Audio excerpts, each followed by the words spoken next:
Buckingham Palace, the very heart of the British monarchy, has once again thrown open its regal doors to offer the public a glimpse into one of the most glittering chapters of royal history, the Edwardian age, and within the storied walls of the King's Gallery, an exhibition of breathtaking richness has been curated to immerse visitors in the refined grandeur of an era when elegance was not just a fashion but a way of life. This is no ordinary display. It is a living, breathing tableau of a time when King Edward VII presided over a Britain basking in the glow of imperial might, when the social elite lived amidst art, jewels, and culture of unmatched sophistication, when every ball gown, gilded frame, and diamond tiara spoke volumes of influence and ambition. Walking into the King's Gallery today is to step back more than a century, where sunlight streaming through tall palace windows catches the glint of meticulously cut gems, where silver and gold ripple with reflections as if whispering the stories of court intrigues, diplomatic dances, and the personal passions of a monarch who reshaped the royal image from the austere shadows of the Victorian era to the glittering light of modern celebrity. The Edwardian age, running from 1901 to 1910, though brief, became a defining chapter in the British story, a bridge between the rigid traditions of Queen Victoria and the seismic changes of the First World War, and nowhere is its character more vividly captured than in the artifacts now lovingly displayed. In this collection, one finds not only the famed jewels of Queen Alexandra, Edward VII's consort, whose taste set the tone for the era's fashion, but also the very paintings, sculptures, and furnishings that graced royal salons during the grandest entertainments of the age. It was a period often described as a golden afternoon, a fleeting yet dazzling pause before the storm, and the exhibition captures both the intoxicating luxury and the subtle undercurrents of change that defined the Edwardian mood. From intricately embroidered gowns shimmering with seed pearls to ceremonial swords inlaid with precious stones, from fine porcelain painted with pastoral English scenes to richly bound volumes inscribed by the hand of Edward himself, each piece is a time capsule of craftsmanship, artistry, and meaning, carrying with it whispers of banquets where statesmen forged alliances under the glow of candlelight, of garden parties where the aristocracy displayed their latest Parisian fashions, of royal processions where the gleam of gold and scarlet livery embodied the majesty of empire. The King's Gallery, with its high, ornate ceilings and polished parquet floors, seems to hum with the energy of the past, as though the very air remembers the rustle of silks, the murmur of titled voices, the distant strains of orchestras playing for masked balls. The Edwardian riches, however, are more than mere objects. They are a mirror to the values, aspirations, and contradictions of the age, an age where Britain's global reach brought both immense wealth and deep social inequalities, where technological advances transformed daily life while entrenched hierarchies still dictated the rhythm of society.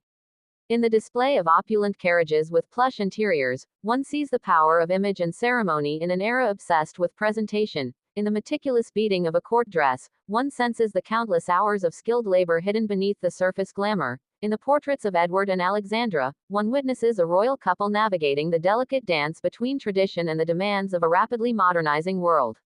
Each corridor of the exhibition unfolds like a chapter of a grand novel, with subplots of romance, diplomacy, and artistry weaving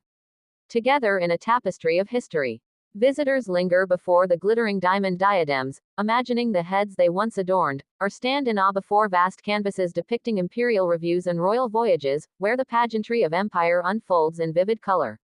In corners of the gallery, delicate fans painted with floral motifs speak of whispered conversations at state banquets, while engraved silver frames preserve the smiles of royal children who would grow up to inherit a world forever changed by war. This is not merely about objects preserved behind glass. It is about the living pulse of an era, the sense that behind every artifact lies a human story, a moment of decision, a glimpse of personality. The Edwardian court was a stage, and Buckingham Palace its most magnificent theater, where the performance of monarchy dazzled audiences both at home and abroad, and in the King's Gallery today, that performance is vividly reimagined. As you wander deeper into the exhibition, the sensory experience becomes overwhelming. The sheen of polished mahogany, the scent of aged leather-bound books, the subtle sparkle of diamonds catching the light just so. It is easy to understand why the Edwardian period is often romanticized as a high-water mark of style and sociability, yet the exhibition also invites reflection on what was to come. Many of the smiling faces captured in silver-framed photographs would, within a decade, be shadowed by loss as the Great War redrew the map of Europe and forever altered the social order.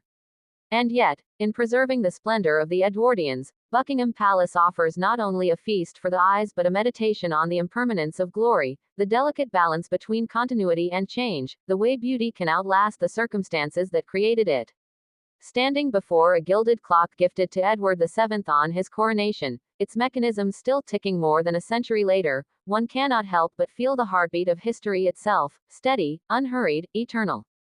The Royal Collection Trust has, in mounting this display, given the public a rare opportunity to engage directly with the textures and colors of a vanished world, to walk in the footsteps of kings and queens, to see the jewels sparkle as they once did beneath the chandeliers of palace ballrooms. It is a reminder that history is not only something we read in books but something we can encounter, face to face, in the quiet gleam of gold, the rich hue of oil paint, the cool touch of marble. In the King's Gallery, the Edwardian age lives again, not as a faded photograph, but as a vivid, tangible reality, as intoxicating and complex as the people who inhabited it. And so, as the last rays of sunlight filter through the high windows, casting a warm glow over treasures that have outlasted empires, one leaves the exhibition with a mind alight and a heart stirred, wondering not only at the beauty of what has been preserved, but at the stories still waiting to be told.